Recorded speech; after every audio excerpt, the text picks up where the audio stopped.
গাছের পাশে, ঠিক আছে দাঁড়া, ওখানে দাঁড়া, একটু দেখা হয়ে যাবে। চারিদিকে যে প্রশ্নগুলো হচ্ছে এবং উপচালিগুলো হচ্ছে সেগুলো আমরা খুব ভালো করে ধরেছি।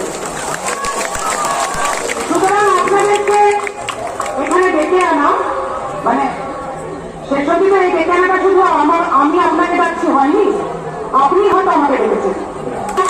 সবাই নিজের ভেতরের যে মানুষটা যে অনেক রকম যন্ত্রণা সহ্য করতে করতে করতে করতে দেওয়ালে দেওয়াল কার্নিশে কার্নিশ ফুটপাত বদল করেছে মধ্যরাতে। একটা কিছু হচ্ছে, সেই রংটা সেই দলটার নাম আমরা এই মঞ্চ থেকে উচ্চারণ করতে চাই না, কিন্তু ওই যে ওই লড়াইটা শুভ আর অশুভর মধ্যে লড়াই।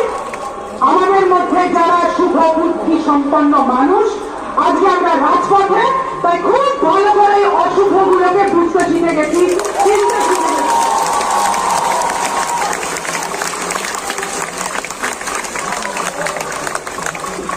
যারা শুরু থেকে এসে পৌঁছননি তারা আমি তাদেরকে আমাদের দিদিমা ঠাকুমাদের একটা কথা মনে করিয়ে দিই, অলস মস্তিষ্ক শয়তানের বাসা। একবার মাথায় রাখবেন, আমাদের রক্তের রং একটাই, সেই রংটাকে নিয়ে ওই রক্ত চক্ষু নিয়ে ওইদিকে তাকিয়ে বলুন, ওইদিকে তাকিয়ে বলুন অনেক হয়ে গেছে। আমরা এই মঞ্চ থেকে অনেকগুলো দাবি নিয়ে আজকে আমাদের কাজ শুরু করছি। কথাগুলো আপনাদের কাছে পৌঁছানোর জন্য দেখুন আমরা খুব সহজ সরল মানুষ, একদম খোলা মনে মানবিক মন নিয়ে রাস্তায় নেমেছেন দেবাশিস, তার কথা আমরা একটু শুনবো আর শেষটাকে একটু ক্ষমা করে দেবো।